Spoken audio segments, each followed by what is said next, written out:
And you are good. Okay, thank you very much, and welcome to the March 4th BET Operating Budget Review. Madam Clerk, can I ask you to please call a roll? You're Rilling, Here. Mr. Abrams, Here? Mr. Camacho, Mr. Constant,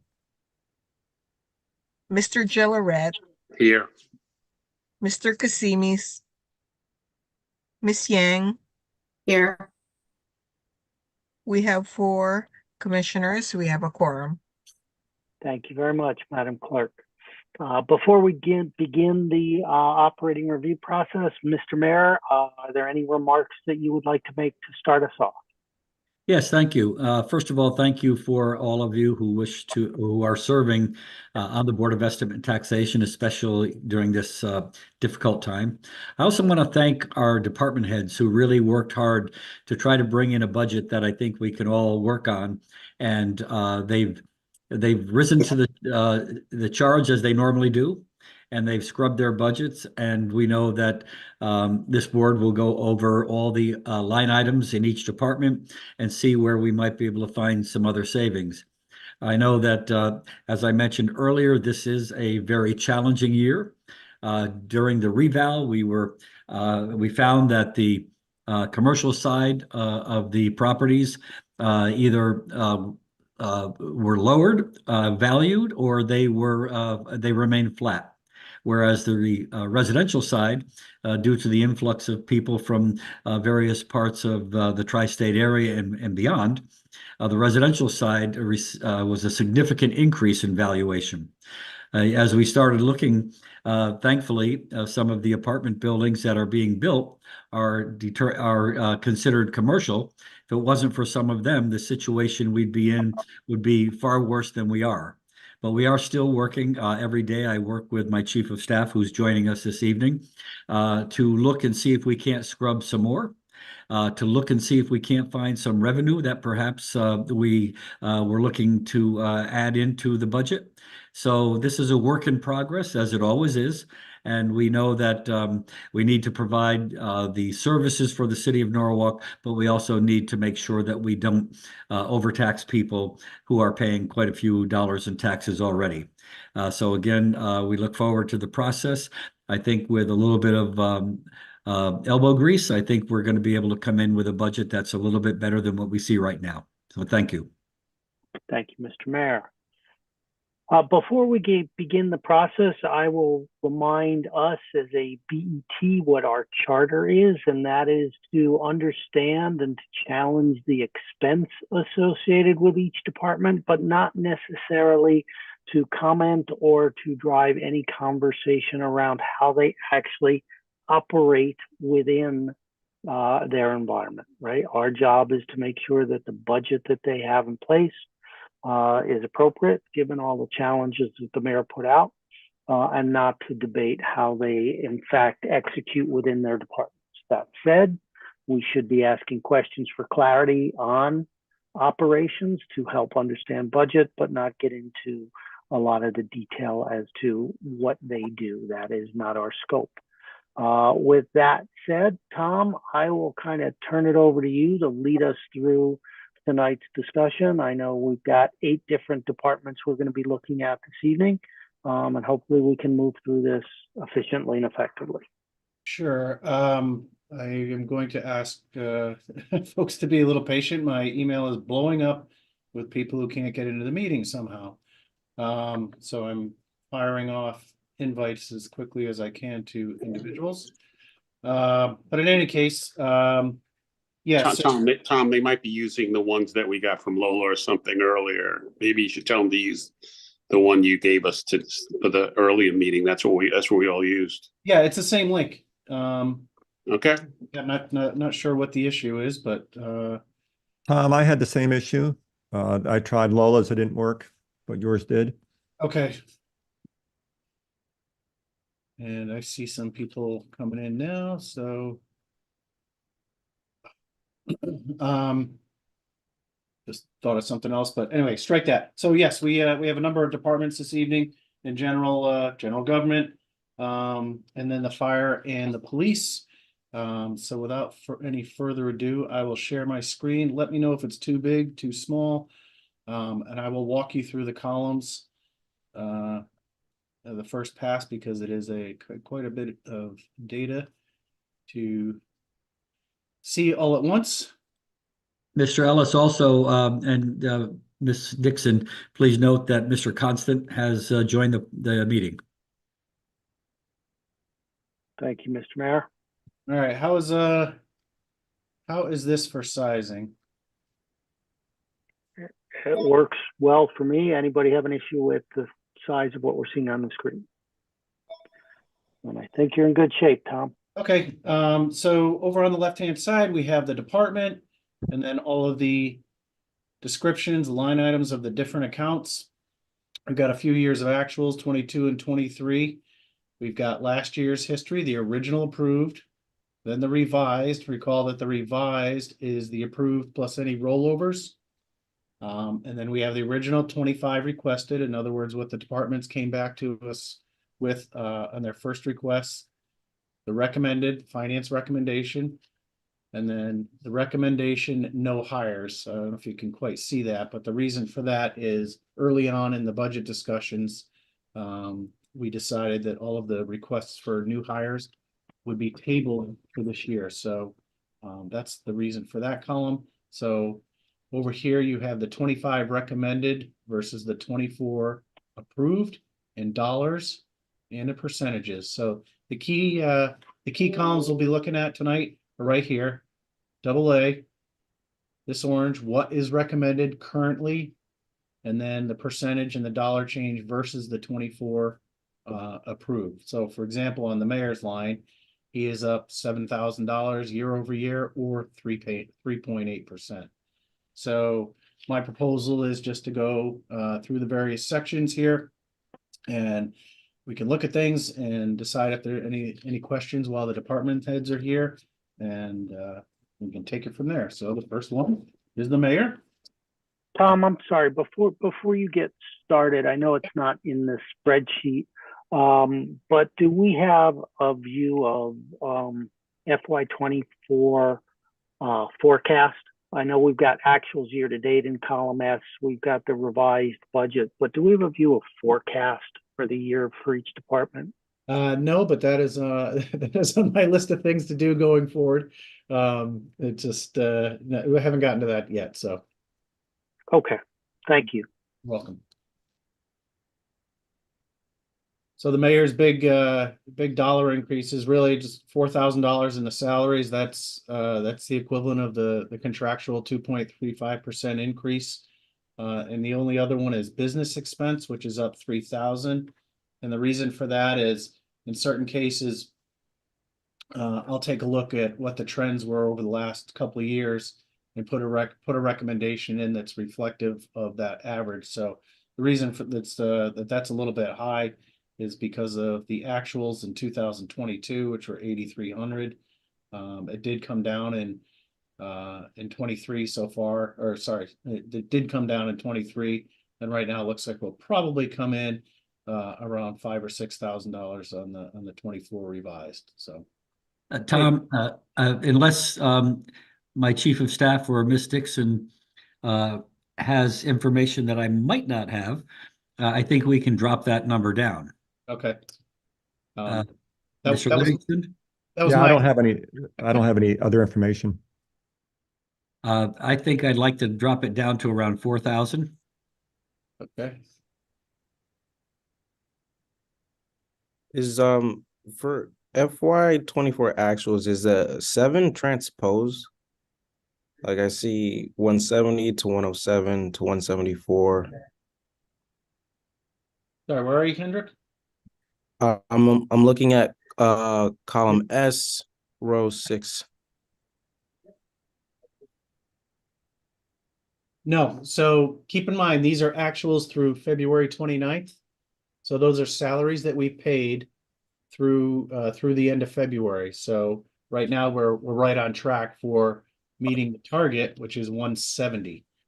So actuals Got of it. 7 versus a full year target of 170.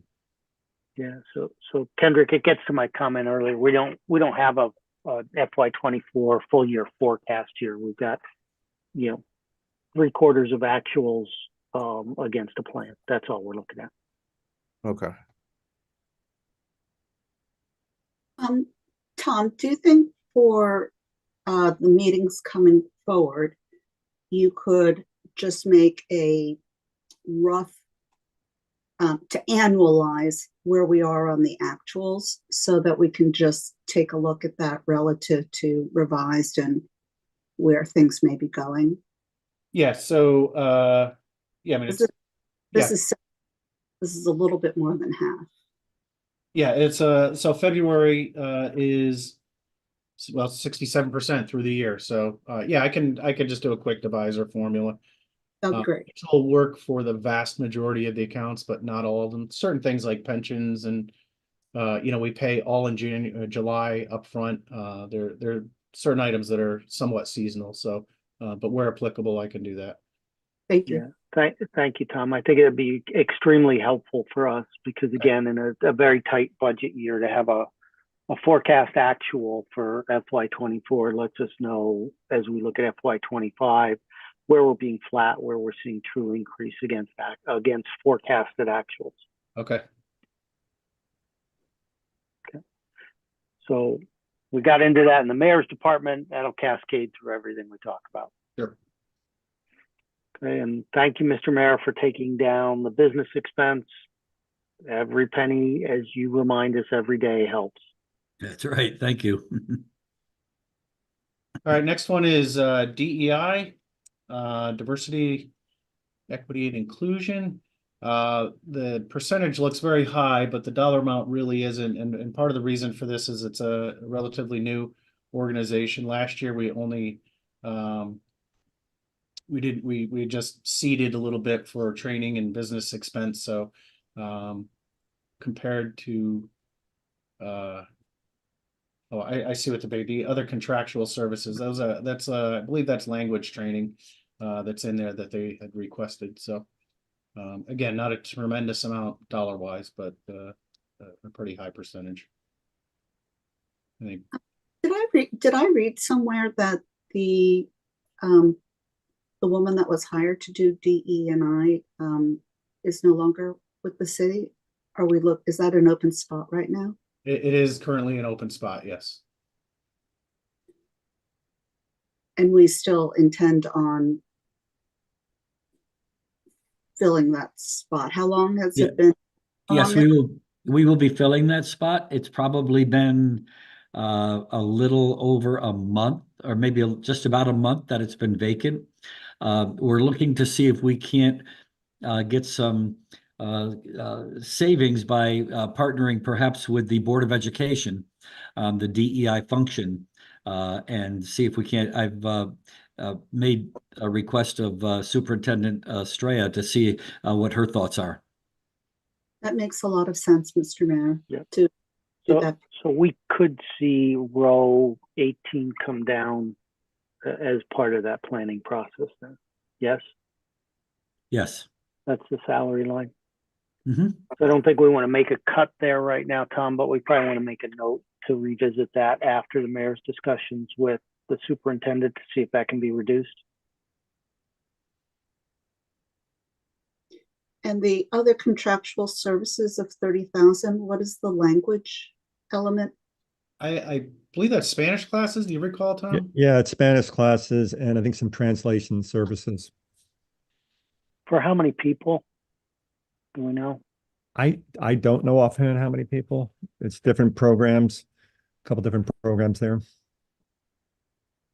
Yes, that was a program that the DEI director put on for the city employees to help them become conversational in or conversant in Spanish.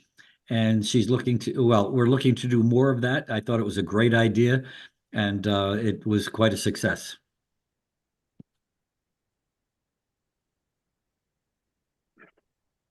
I guess my only comment, Mr. Mayor, would be, given that right now there's a vacancy at that director level, and one way or another are partnered with the BOE or independent, you'd have a new director coming in. Is that something we should potentially revisit when that new director is on board to make sure that they see as much value in it as we have in the past? Again, Yeah, don't. yeah, I think the amount is not an excessive amount, because I mean, I would like to see that continue for number one. Number two, if you become conversant in the language and you don't use it, you lose it. So we're going to try Yep. to have some of the people that went through the first class maybe take an advanced class. So we're really exploring a lot of options right now. I don't, as Mr. Ellis said, I don't think that's really a tremendous amount of money if you look at the total increase year over year. I don't think it's Fair. really a tremendous amount based on the overall budget. But thank you.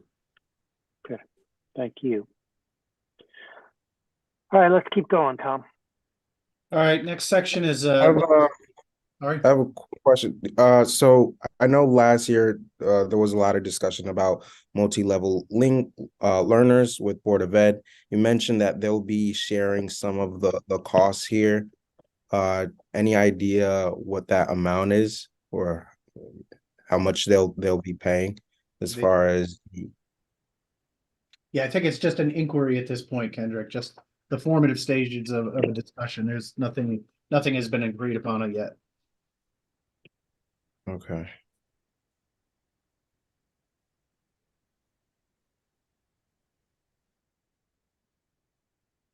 Anything else on that?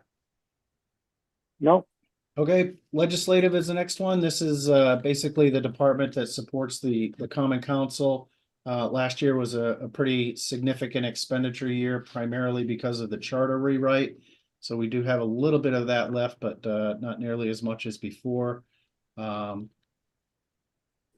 that is up a significant amount percentage wise, but not a whole lot dollar wise. The $9,000 is for freedom of information software.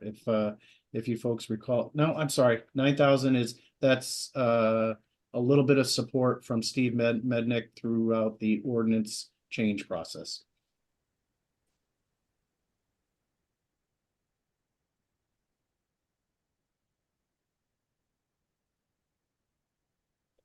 Okay, questions about that?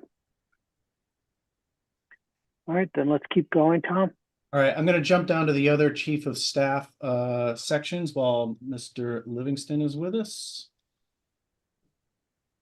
And that begins right here on row 135. So you can see down at the bottom here, I'm just going to scroll, a total of $157,000 or 17%. And we do have some explanations on that. But starting up at the top, the wages and salary for the chief of staff is up 61,000 or 18%. Tom, you want to talk to that? Well, it wasn't just to me. No, there are a couple items here that, in fact, the most significant increases in this entire classification have to do with one. Last year, the BET approved the addition of what we were calling a webmaster at the time. It's more than that, actually. That was a half year last year, and that's going to be the full year this year, which is part of that's the reason for this increase here. And then I can also go, the other big increase in this department is the assistant city clerk, which was added in. That is something that's required under the charter if the council wants it, and the council did want it. And so that's the other big change in this category.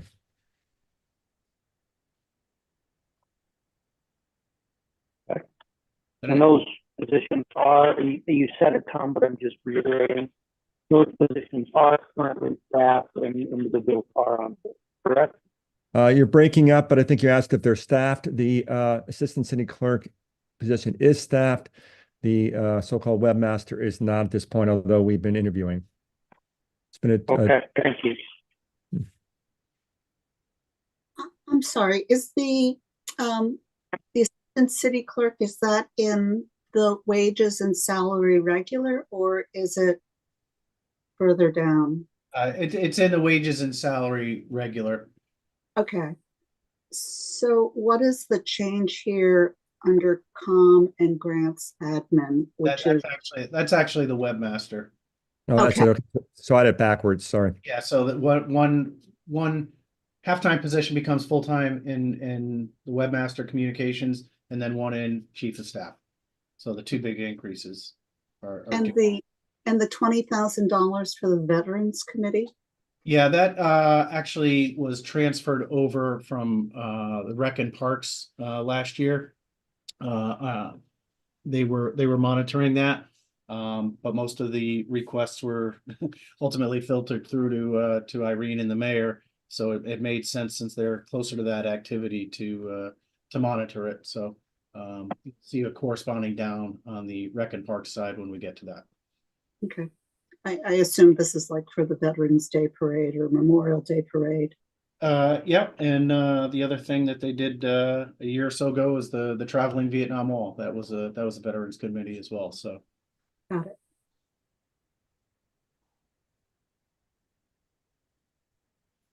good on chief of staff. Yes, sir. Okay, we're gonna go back up to corporate counsel. And I believe we have Mario and or Jeff Spar on the line. We have Jeff. I think Mario's in two, I think. Okay, there's Jeff. All right, Hello, Mario. everyone.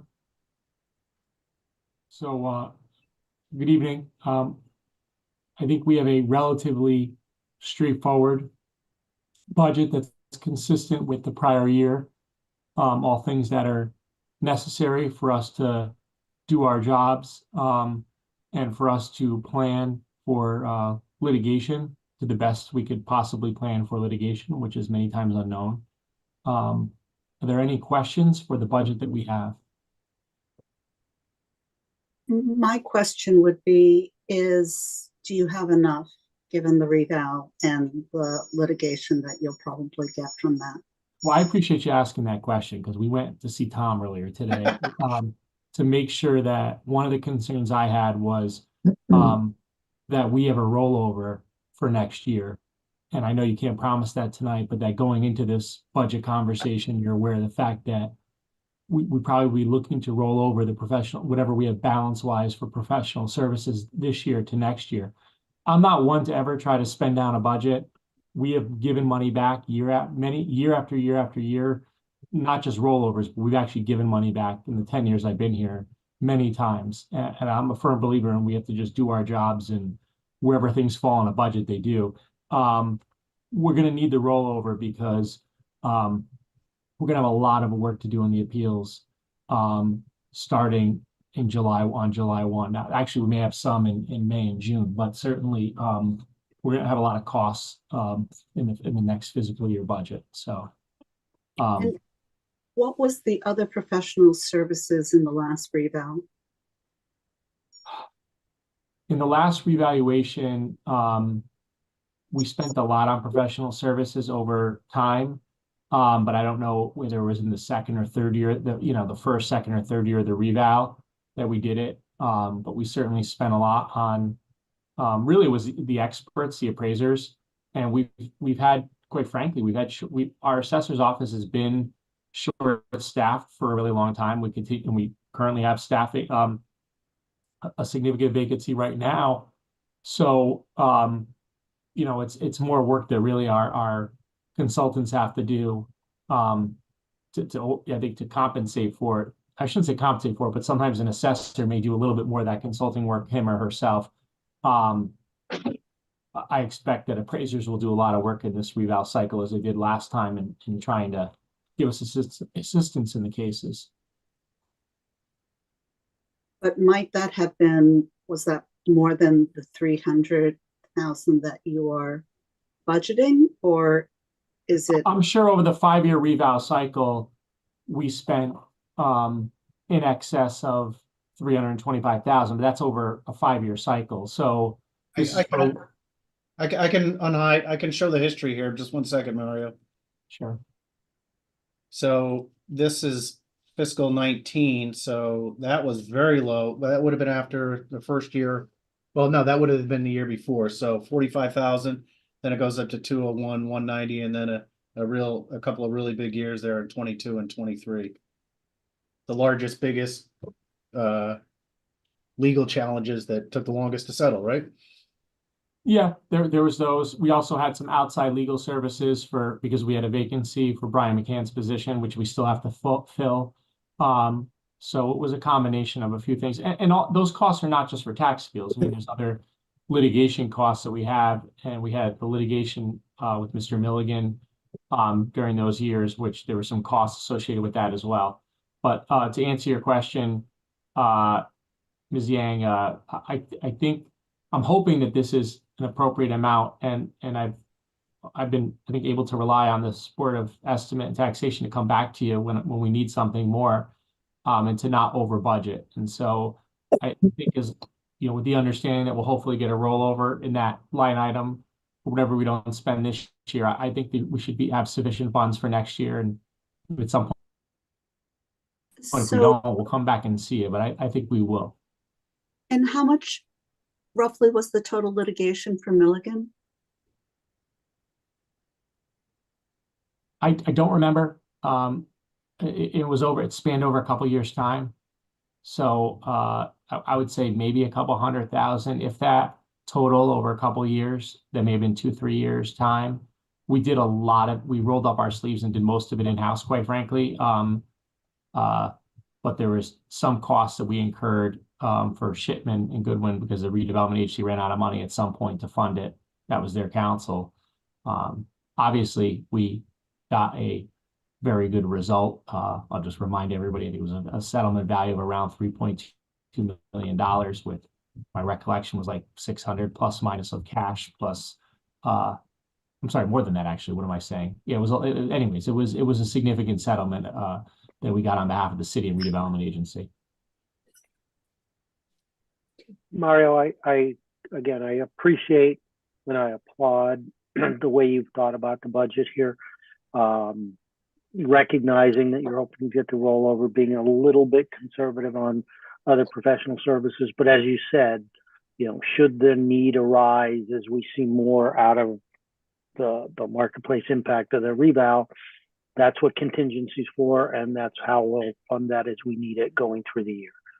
So I do appreciate the approach you've taken there. Thank you. The mayor has beat up on us prior to this meeting and told us to be, keep it as low as possible. So we're doing our best.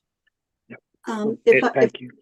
I'm sorry, if I could just summarize then, it looks as if the rollover that you might need or could tap into, which might come out of a contingency, which we would need to budget, is about $250,000. Well, no, I actually, what I was going to suggest is that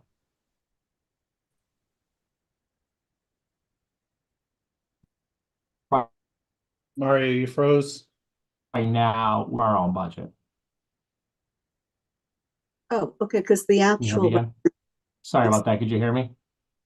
yeah, the actual right now is 59,000 and your budget is 350. So I just annualized it to 100, thinking that maybe you'd have a rollover or an excess, an underspent amount of about 250K. Yeah, I'm sorry. I think I froze for a second there, but I was going to say that I assume when I refer to a rollover, it'd be money within our own budget. Right. Tom,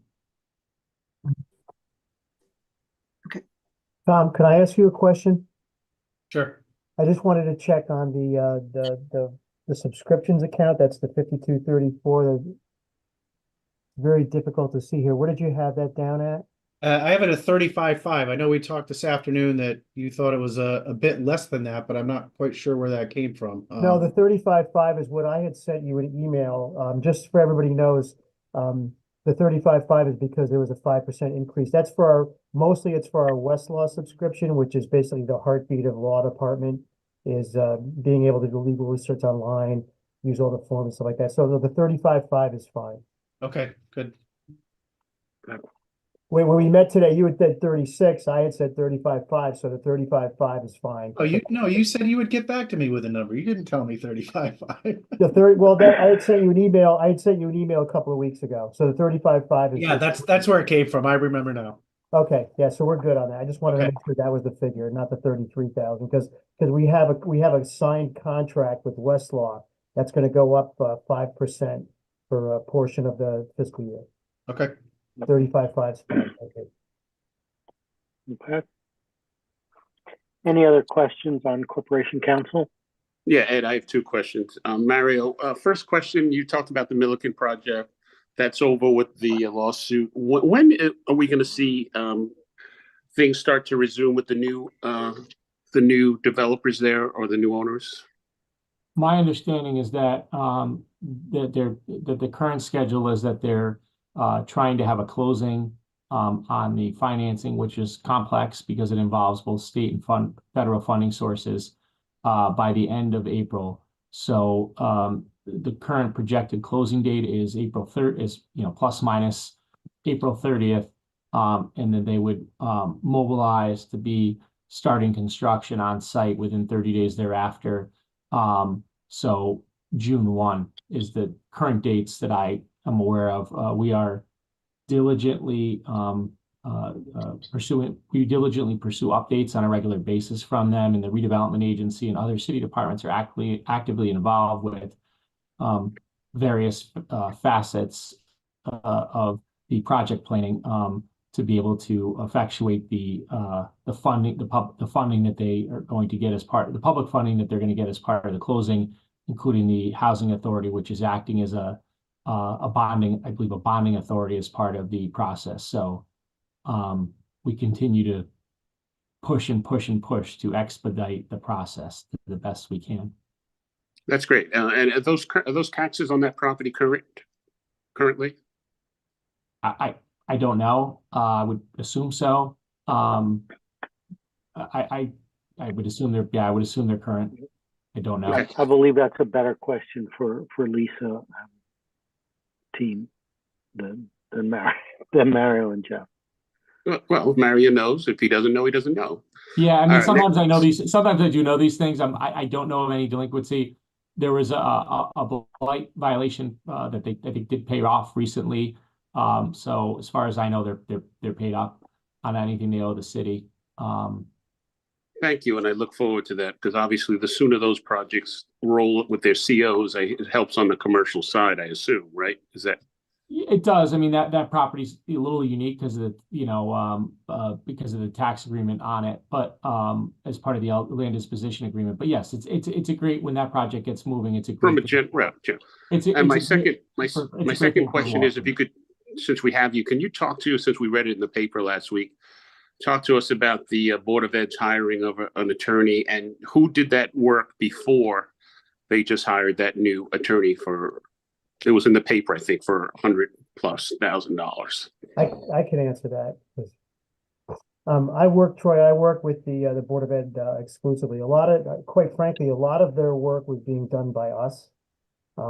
We handle a lot of their CHO. We're trying to now offload over to them. In addition, we're making it clear that should there be any resolution of any of the claims, that a lot of it's going to have to be borne by them rather than coming with the city. So a lot of it's going back. But to answer your specific question, they had a woman in there as an attorney, Barbara Namani, and she left around August, September, something like that. So she was there. Before that, there was another attorney. What they did was they brought in Louis Bray to be the replacement for Barbara Namani as the attorney for them. He had worked for Weston and Danbury as an attorney. He had also worked for some union at some point, so he had a good handle on labor law. But then the personnel director, their HR director, left. They left, a couple of them left.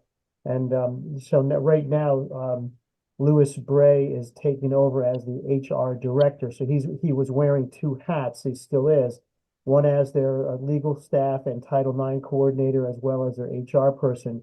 So they had to bring somebody else in. So I met her last week. I'm hoping to get some relief for our law department by having her take over some of the work that we've been shouldering for the Board of Ed. Okay, thank you. Yep. Can I make one last comment slash suggestion? This is again on the appeals process. I like how the appeals process work that you first had vision, then you go to BAA.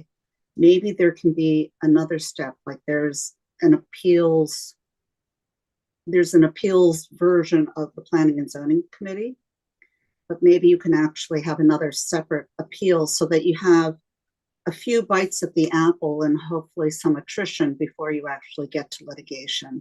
So just unfortunately, we can't do that because you know the Norwalk is a creature of the state, and state statute provides that the process for redress with regard to tax appeals is that you could certainly participate in an informal process as part of the revaluation process prior to the assessor signing the grand list.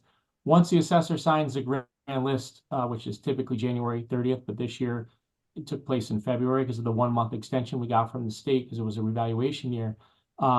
That at that point, the assessor doesn't have the authority to change someone's tax assessment unless he determines there was a mistake, a clerical error or mistake, and that authority is derived from Connecticut General Statute 12-60. So the statutes are pretty clear that the power then to make a change is within the authority of the Board of Assessment Appeals under Connecticut General Statute 12-111, and the Board of Assessment Appeals then has 30 days to conduct their appeals. Thereafter, the assessor or the BA does not have the ability to then change any assessments. The only way to do so would be as part of the appeal process to court. So there is no, unfortunately, further flexibility. It's, if the state changed their statutory process, there could be, but this is the process we have. And so property owners are required to file their appeals with the Superior Court. And because the BA is not in a position to really evaluate commercial properties, because they're not going to have the confidential income and expense information they would need, in particular to do so, state statute provides that Board of Assessment Appeals could decide to not hear appeals for any commercial properties that exceed $1 million in assessment. And most BAs, at least ones that I represent, do that. And so for those commercial property owners, their next step required really is to appeal to the Superior Court. So that's our process. I'll just tell you, try to expedite the appeals for property owners, try to mitigate costs for everybody, but there's a process we have to undergo, particularly making sure that we have appropriate discovery compliance and that we're not missing anything. Property owners conveniently withhold sometimes evidence that's not helpful to their case, but helpful to our position. So we really have to make sure that we do our due diligence for our discovery process. And then we certainly work with folks to try to resolve the cases. In the last reval cycle, we've had really good results. And we're proud of the results we had. We didn't go to trial on any cases in the last cycle so far. We work hard up front with folks to try to resolve their cases. Thank you. Thank you again. All right, Tom, shall we move forward? Yeah, but before we do that, I need to jump in. I saw Denise Brown on. Is she still here?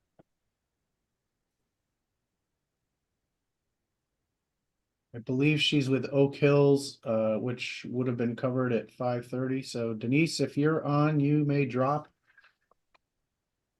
I think she did. I think I saw she left the meeting. All right, then up next is Town Clerk Rick McQuaid. Thank you, everybody. Good evening, everyone.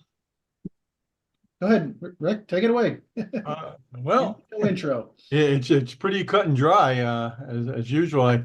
I think I can piggyback off what Mario said about, trying to find ways of keeping it low cost. The only what if we seem to have, we're being held a little hostage right now, is what's going to happen with this upcoming election, as far as the expense for early voting and absentee and all the costs involved. But I think working with Stuart and Brian with the registrars. We got a pretty good handle on it, so it looks good. Okay. Hey, Rick, it's a small number, but why the jump in temporary salary for next year It's the same thing. and for part-time? Yeah, it's the part-time. All of that is the part-time that related to the elections. Yeah. Okay, thank you Yeah, very much yeah. for the clarification. Thank you. Ed, yeah, just the 23 actuals were pretty high in both of those categories. That's why we bumped those up. So, No, thank you. okay. If, All good. if I could make it, I think our town clerk's office is extremely well run and coming in well under $1 million for all that you do. You're clearly punching above your weight. And so if all of our departments were like this, I'm sure there would be significant cost savings. So thank you for a great job at a relatively low price. And thank you for those compliments. My staff is the one that do it. I'm just a steer the ship, but they are the best.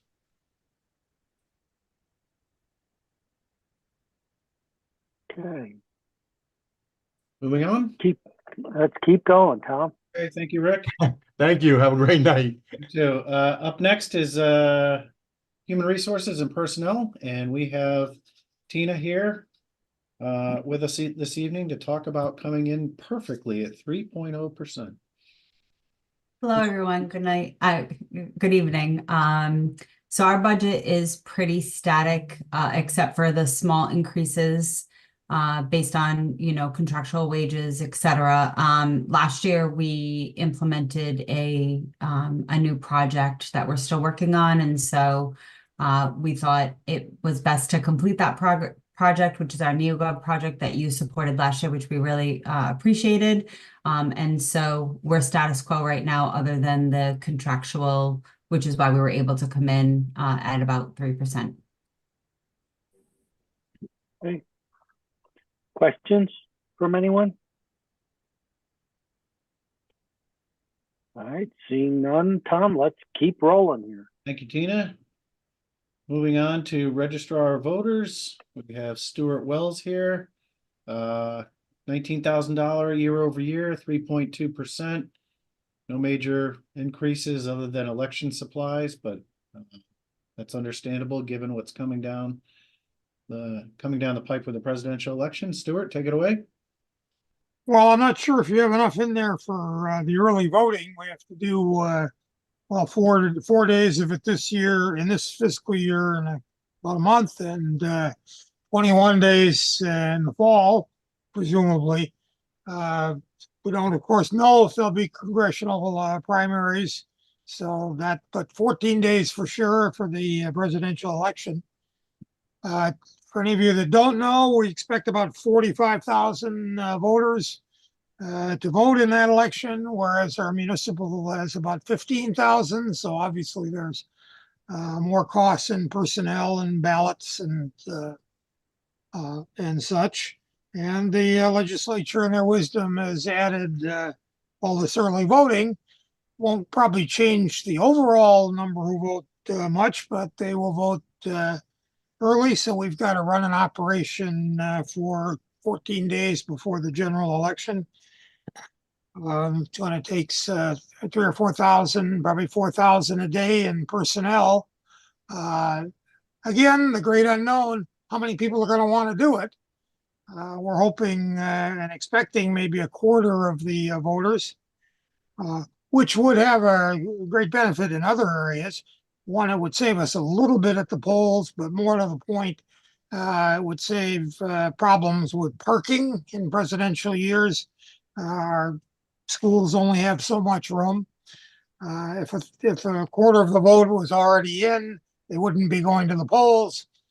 We had pretty much that situation in 2020 with the absentee balloting way up with COVID.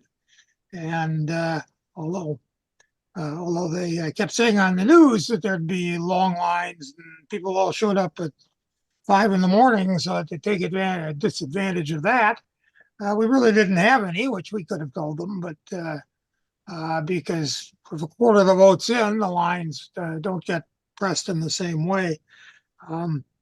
Weekends will be big in early voting because the hours are really not favorable to commuters except on the weekends. But weekends are have to keep City Hall open and so forth. But other than that, really not a lot of changes. We got 10,000 in this for this year from the state. They may or may not be putting more in. I wouldn't bet on it, but maybe something.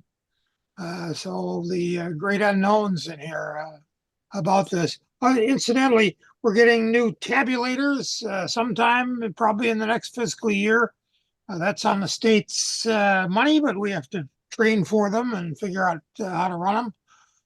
We're getting a new state computer system for registering voters. We'll all have to learn how to use that and train our people at the polls to use it.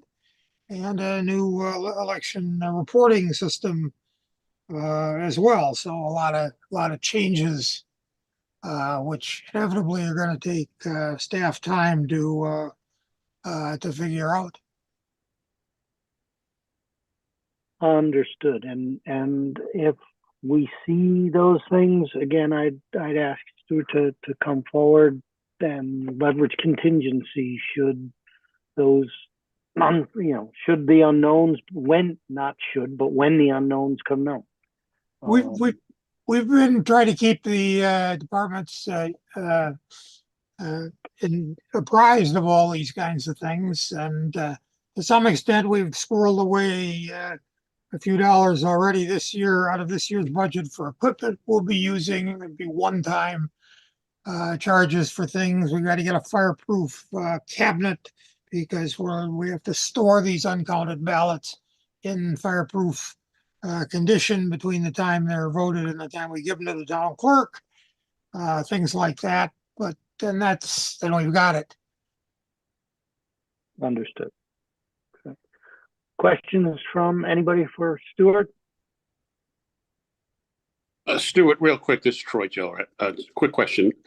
Regarding they're going to have the ballot. You could for the early voters, you can drop your ballot in like at City Hall. There were a number of them around the city. Will that be the case with this general election in November? Yes, but only as absentee ballots. Can you do that? The early voting, you got to come in and do it personally and drop it in a box there. But they're not. They don't go through the tabulator. So our extra costs include having to open all those envelopes on election day, run them through tabulators, and deal with all of that. So that's going to take more people if we're going to get the job. Just because there's more work. The boxes will only be for the absentee ballots, you said? Yes, although they're probably going to try to put on the ballot a change in those rules for no excuse absentee voting. It's pretty minimal excuse now. And there'll be a slight reduction probably in the absentees this year because a lot of people would come in and do them in person, and they'll go to early voting. But you could still do it in person for the earlier part of the absentee periods. And how many of those boxes will be around town? I think they have 3, but that's the town clerk owns them.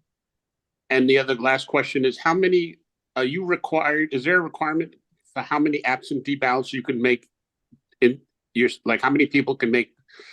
One person can only make one deposit into that ballot box. Is that true? I remember seeing that. Yes, the Bridgeport ran into that problem in this last thing. You're supposed to deposit your own. Right. Frankly, they could use slightly better rules because if you brought your aged grandmother's over and she couldn't get out of the car, maybe I don't know why you couldn't take that to the drop box. And probably that would count as her own, or at least I would, but there's no hard and fast rule on that at the moment. But you certainly can't gather up all your friends and neighbors' ballots. You're not supposed to be handling those kind of ballots yourself. Thank you for the clarification. All right. Anything else here I just want to keep us cognizant of time. Thank you, Stuart. Tom, where to next? Fire department. So we're gonna skip past all the police here. Just go down to the bottom line for fire real quick. You can see it's an increase of 3.1%, $707,000. I'll pop back up to the top of their section. I believe we have Chief Gatto here. Yeah, good evening, everyone. I hope you can hear me. Yep, we got you, Chief. Yes, Chief.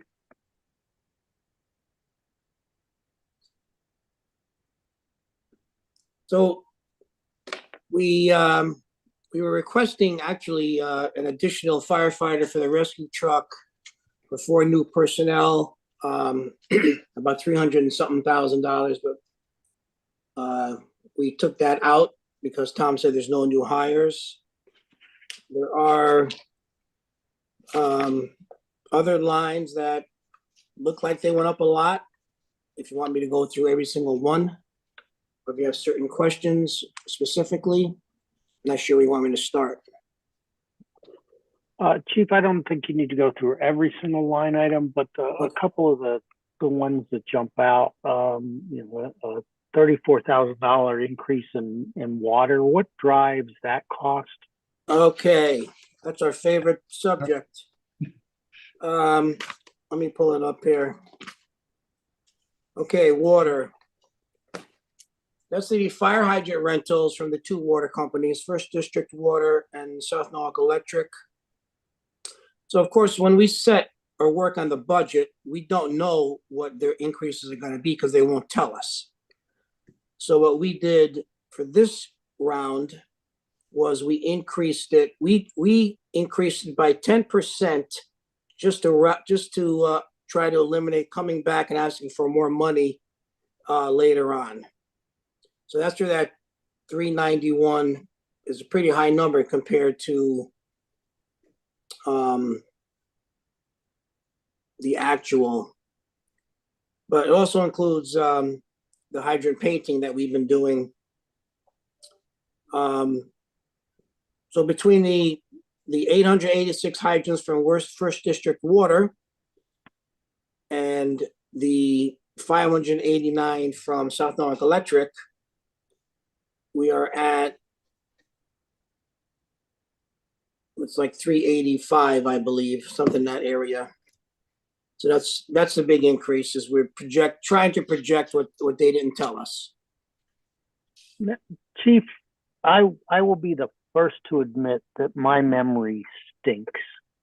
No, but don't worry about it. but I thought we had come to an agreement with at least South Norwalk that there were going to be publishing rates and publishing increases on a basis that allowed us to plan. As again, my memory stinks, and if I am not remembering that correctly, please clarify it for me. No, well, they promised that they would give us warning, that they would send us a letter to say this is what our increases are going to be. Well, I will just pull up my file here. January 16th, the 3rd taxing district, I'm sorry, that's the wrong one. That's for the firehouse rental. They did send some type of notice that they're going to increase. I don't have it in front, but no, you're not forgetting things. That they were supposed to do that, but I don't think both of them do that. I think only one of them will do that. Yeah. And I think it's the South Norwalk Electric will do that, which is the lesser amount of the 2.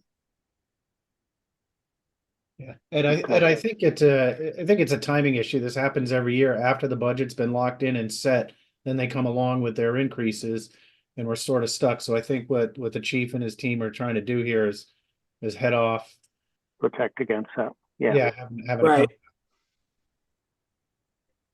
Given that you are their largest customers, not that you have an alternative, but there's no opportunities for greater discounts. Well, I'll tell you and my memory's pretty good on this one, Chief. they are constantly telling us what a great deal we have and reminding us of what the other municipalities pay and how we're getting a great deal. So Yes, they are. I don't know They if there's do. any truth to that. Hold on just one second, folks. Denise, I see that you're on. Yeah, the regular BET meeting was at 5:30 this time. This is just the operating budget review. So I assume you're here for Oak Hills, in which case, Okay. no, I'm sorry. no questions came up. You're off the hook. If anything does happen to come up via email, I will let you know.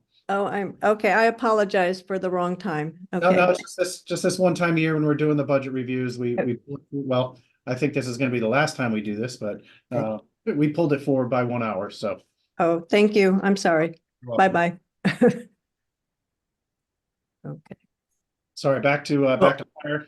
Tom, you are correct that they do say how relatively inexpensive their rentals are compared to other companies like Aquarian Water Company. Actually, I've talked to several different departments who has Aquarian, and Aquarian actually charges them by the linear feet of pipe that's in the ground.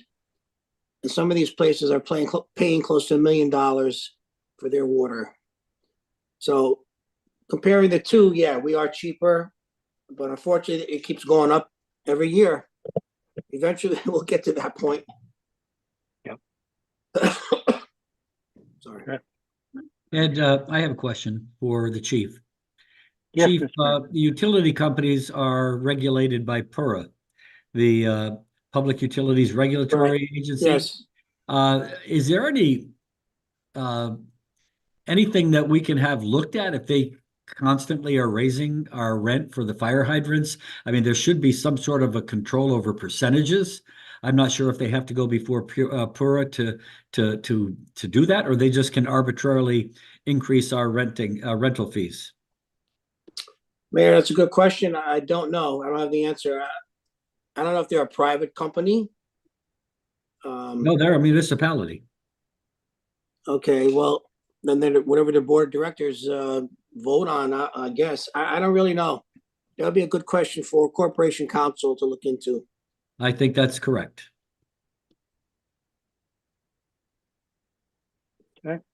All right, if we're all set, I'm just going to sort of scroll down slowly just to get through the rest of the fire in case anything else jumps out at anybody that they wish to bring up before we. I want to give Chief Gatto and his team a lot of credit. They came in, we're looking at 3% maximum. They came in at, I believe, 3.1, if I'm not mistaken. Yeah. I don't see the bottom line there, but, they've worked very hard to keep that number down, and I appreciate that. Thank you. Absolutely. Any additional questions from any other board members for the chief?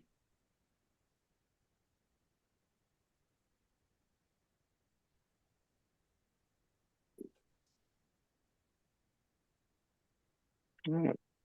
Seeing none, Tom, I think we can move on. All right, final department of the evening. Thank you very much, everyone. Yeah, thank you, Chief. Thank you, Chief. Final one for the evening is the police department. So here's the total here. You can see it's 846,000 or 3% spot on. Again, I want to give them a lot of credit. I know Mr. Dosimo and the chief and his team really work hard to scrub this as much as they can. We've asked them to come in at 3%, and that's the number they hit exactly. Good evening, everyone. Yes, we're right at 3% after cuts, but that is still keeping several important initiatives going. Some of the main drivers of that increase is the behavioral health unit contract for the 2 full-time behavior health clinicians went from $237,000 to $300,000. That service is still invaluable because they're working full-time out of the behavioral health unit, and they're servicing a lot of people every single day, every single month in the social clinician field. The crossing guards contract, which has been a success, a program that we implemented last year with the civilianization of the school crossing guard program, in replacing the program that was managed out of police department. That contract goes from $386 to $398. Departmental wide salaries As you can see, when 20,525,874 to 21,249. So they're a significant driver of the increase. Training overtime, we asked for an increase in that to 560 to 720. Right now, we have a very young police department. In the past 2 years, there's 57 new officers. In the past year, we've had 23 promotions. There's 9 new lieutenants, 13 new sergeants, new deputy chiefs. So my agenda for training is very important. We have a lot of leadership training going on. We have a lot of supervisor training going on. And to include, I failed to mention, we also have 6 new detectives. The training that they have required to a crime scene, interview and interrogation, photography, DNA. So we have to continue this training for all the, it's been a generational shift in the police department in the past year. So we need to professionalize our services and continue the training which is required for all these new promotions and our junior officers. We have several very young patrolmen, and we also continue some of their in-service training in regards to DUI, accident investigation, and other training which is important for their daily tasks. Axon and lieutenant sergeant testing. We will be having a lieutenant and sergeant's test this fall. Currently, the lieutenant and sergeant's list will expire within the next 90 days, I do believe. So according to drop plan estimates, we will have some retirements in the next 2 years. So we are planning to have lieutenants and sergeants tested this fall to have those vacancies filled when those officers retire. And the Axon contract that we renewed last year was $460. This year was $537,000. And the wellness checks, which is required by a post in the accountability bill, is $20,625. Also, there's one new initiative is we are relocating the Norwalk Police Marine Division to another location. So we are seeing an increase in rent. Our current location, we've been there for over 45 years. It's become untenable due to flooding and damage to the building, and all kinds of issues with rodents, electrical services. So we found another suitable location on the water, a little bit more south of that location, which will provide us a quicker response in the harbor. It's more suitable. It provides us dock space and storage for all our equipment. So we did see an increase in that. That item was approved by the Common Council last Tuesday. So those are some of the most significant drivers of the budget. We did cut $160,000 when asked a couple weeks ago. So we are just probably at 3.0 based on myself and Mr. Dossimo's efforts. We're about 2.96. We think it's a reasonable budget, and we'll get a lot done with that money. Thank you, Chief. Just one question for me, because I'm staring at it at the middle of the screen that Tom is sharing right now. You've got almost $800,000 in reductions in regular and overtime salary for uniform patrols. I assume that's just rebalancing to other line items within your budget, given that overall that number is going to go up. Yeah, so Chief, I think when you were talking earlier about the new detectives, new lieutenants, and people who've moved to other organizations, they were, or a number of them were formerly part of uniform patrol, and perhaps some of them have moved to administrative, detective bureau, SVU, etc. So there are probably some corresponding ups in other organizations, Ed. Okay. Yeah, Other questions? Yeah. So I believe it was fall or winter where there was a request for an increase because of the security at the schools. Is that accounted for in the budget? That is an initiative that's usually asked and driven by Norwalk Public Schools. That was done post Uvalde in June of 2022. We started that initiative. So we did not include that in the budget. That would have driven us significantly over 3.0 based on that, the money that we do spend on that. And we were told to come in at 3.0 and we did. That would have driven it well over 3.0. Will that be like a request from contingency or not a request at all? That's going to need further discussion with Norwalk Public Schools to see what security requests they do need in the school year of 2024 and 2025. Yeah, So Kendrick, we may be back. yeah, I don't think there's any formal agreement. It's, I think they sort of take the temperature of things and make that decision later on in the year. Yes. Okay. Thank you. One thing I want to add about the Marine unit that Chief Walsh was talking about, that's also that results in a savings on the capital side as well. That was in their 5-year plan. I don't recall how many years out, but it was part of the 5-year plan. So let's say it was 300,000 or whatever it was, but that is no longer there. So that's it's an immediate savings for them in terms of safety and efficiency, but it's also a longer term plan for the city in terms of saving on capital and having to bond for that. And the line item for storage, 76,000, which is much higher, is that because of the move? Sorry, Ann, can you read that or the account number and then I can scroll to it? Yeah, it's storage. It's line 217. Right here. So it was nominal in previous years. The That- request was much higher, and then you reduced it. So I didn't know whether that was because of the move. That is the Marine Division lease agreement. It's $71,000, and we also it's $71,000. That includes a large office space, a large storage garage, and 100 linear feet of dock space year round and winter storage. And I also budgeted $5,000 to $6,000 to take care of the utilities. Okay. I know Chief Walsh won't toot his own horn, but I will. That 128 is what it started out as. The 76 was after his hard-nosed negotiations. Excellent. Thank you very much, Chief. You're welcome. There are two fairly large other professional services lines. One in community police with roughly 700,000. And then there's another for 537,000 in planning, research, accreditation. Yes. Under community services, excuse me, the behavior health unit and the school crossing guard program is managed out of that line item.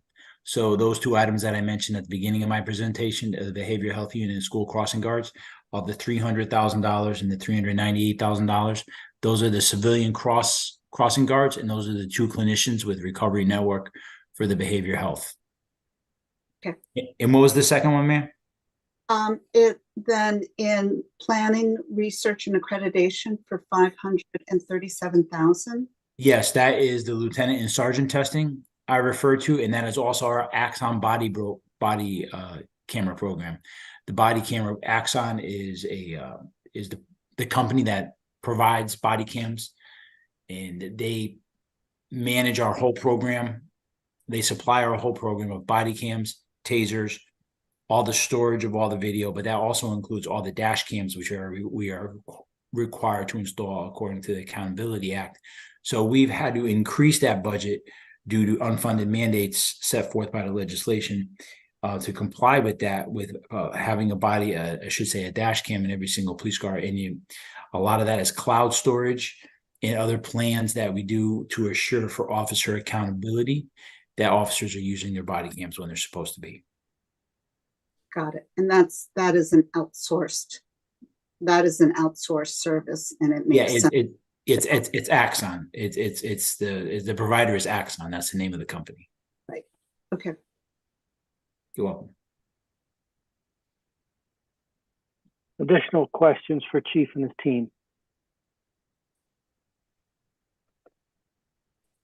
Thank you very much, Chief, and I'll echo the mayor's comments on all of the departments tonight for being so diligent and so thoughtful and trying to limit the expense given everything else that's going on in the city right now. Before we close, Mr. Mayor, any other remarks for this evening?